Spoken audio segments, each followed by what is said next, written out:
and Germany was number 5. US is number 1 right now for winning the Olympic, and Germany was number 5, and Korea is number 10 right now.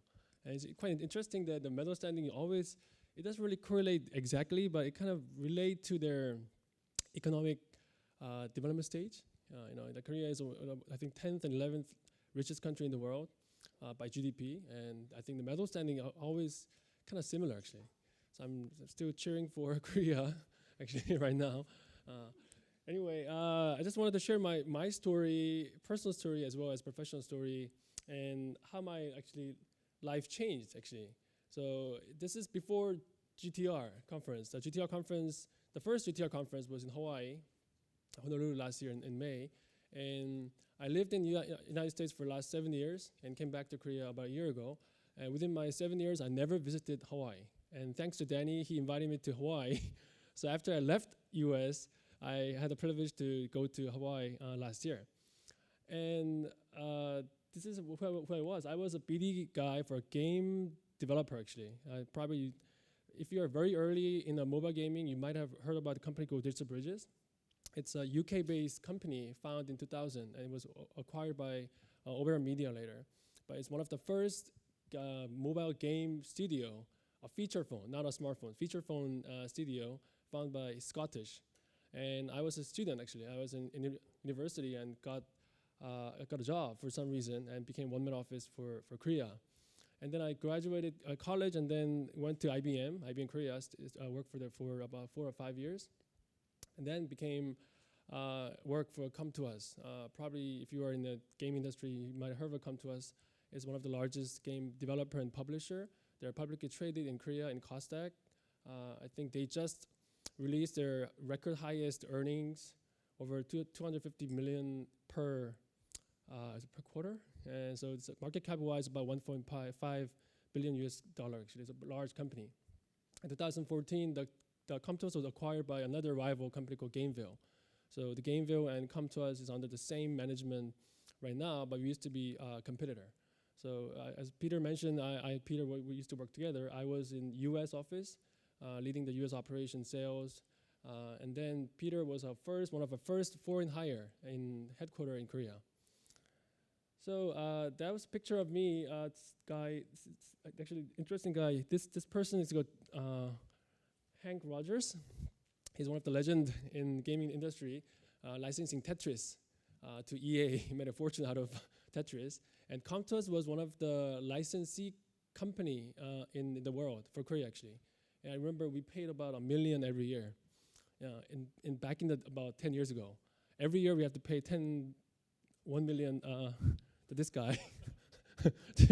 And finally I met the actual person in Hawaii sitting next to him, says, and I poke this guy, and then you know that we made a fortune. You made a fortune out of my previous company.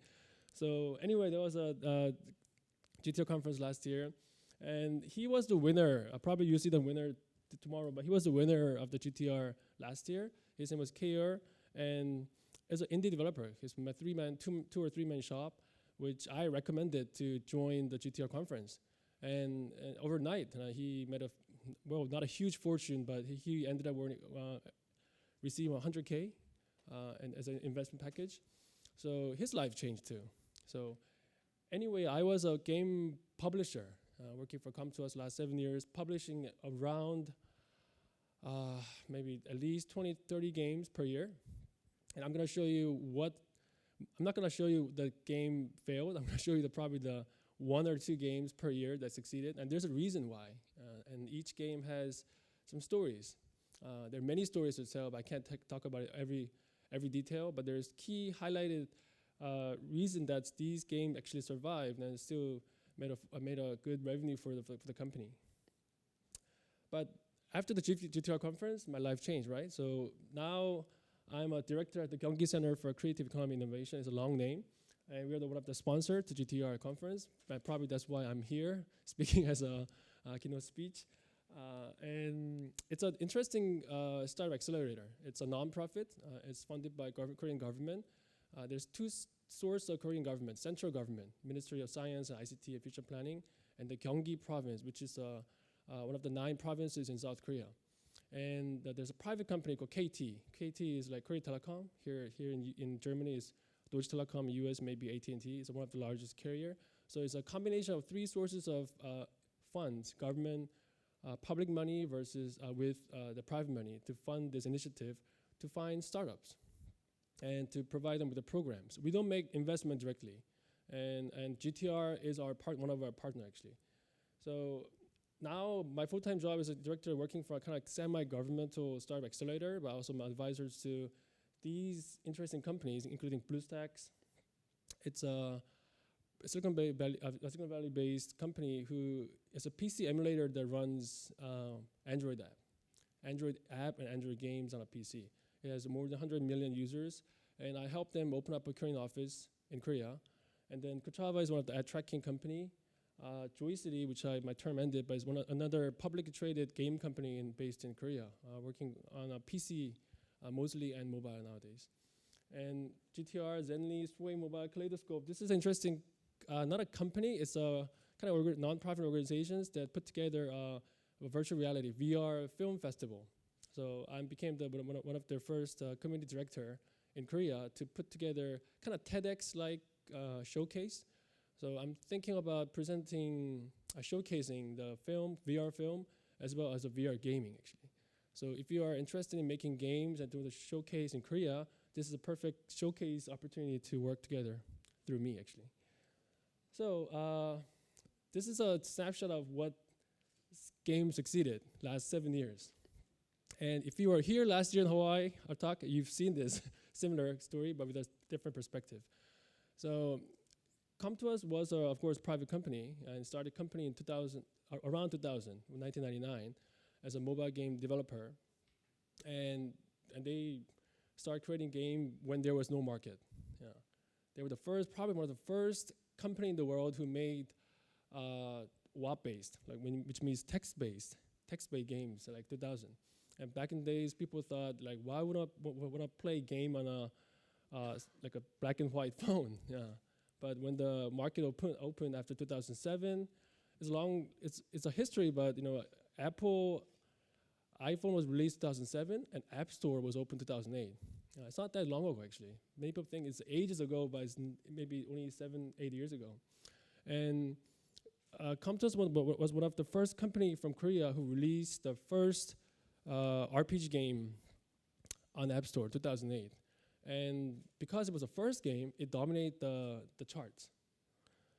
So, Peter, how do I turn on this video? Is Peter here? Let's see. Let's see.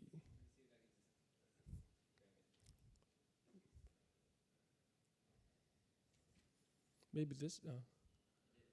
Oh, I think it has no sound actually. So it's a game called Chronicles Inotia, which really looks like a crap game for this version. But back in the days, this game was sold at $7.99 paid version. Can you even imagine that? And people are buying it, yeah, because all the pricing was $9.99. When the first App Store opened, the Super Monkey Ball was $9.99. All the games were $10. And we sold this game $7.99, and we dominate the charts in the RPG category, role-playing category, which is very uncrowded. And also we released a free trial version, and we intentionally made the game only touch control only, no D-pad, to please Apple employees actually. Apple love to use the touch control for iPhone because most of the RPG games, as you know, has a D-pad. But this game did not have D-pad. So some people hate it, some people like it, but Apple loved it. That's the most important. Then they featured it. So, and then there are a lot of bloggers. They wrote previews and reviews about this game.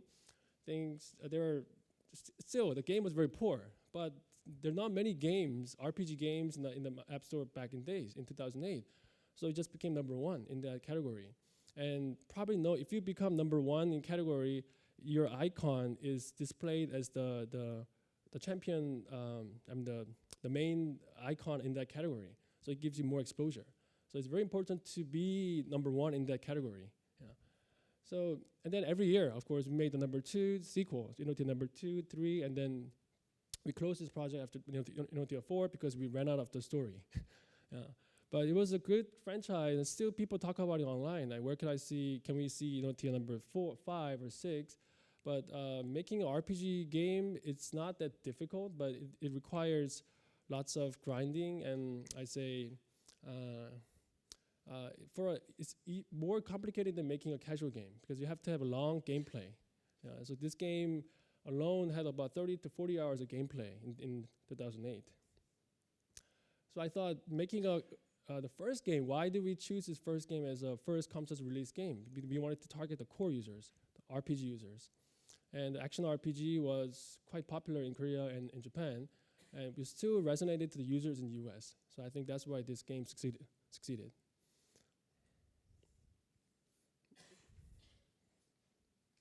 Okay, and oh yeah, I think so. Sorry. Let's see. The next game I'm gonna mention is Click Anywhere, probably. Yeah. This may have sound. Yeah. So this game is released in 2009. So when we see the result, that game is working. The game is selling in App Store because we were a feature phone game company. We never made a smartphone. So we quickly converted the existing feature phone games, which had a multiplayer capability. And back in the day, this is one of the first cross-platform multiplayer game, meaning that iPhone user can play against Android users. So if you reflect your memory, the first Android phone was HTC One. It was a very crap phone, and nobody really carried it. But some wacky guys had it, because I lived in Silicon Valley. Some guys had it. So if they want to play a multiplayer game between the first Android phone versus all the iPhone friends, this is the only game you can play. So people loved it. And you had a bunch of friends who tried to play the game multiplayer, and Home Run Battle was one of the first games that they could play. So Google liked it, actually, not Apple. Google loved this game because now they can promote this game to their Android users. So of course they featured it. And the 3D engines, back in the days, there was no Unity engines, actually. So we had to create our own 3D engines back in 2009. Later on, the Unity engine was released, so we converted to Unity. But it was an in-house development 3D engine that we used. And all the online matching system, everything was already available because we were developing the games on a feature phone. And all we had to do is just convert this game with the different UIs and touch control on our smartphone.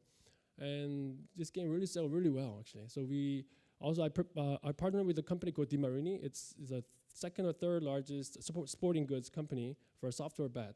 If you live in the States, you might have heard of DiMarini. And they come to us, actually released or added their in-app downloadable contents in the game. And every year, DiMarini released their first lineup of bat before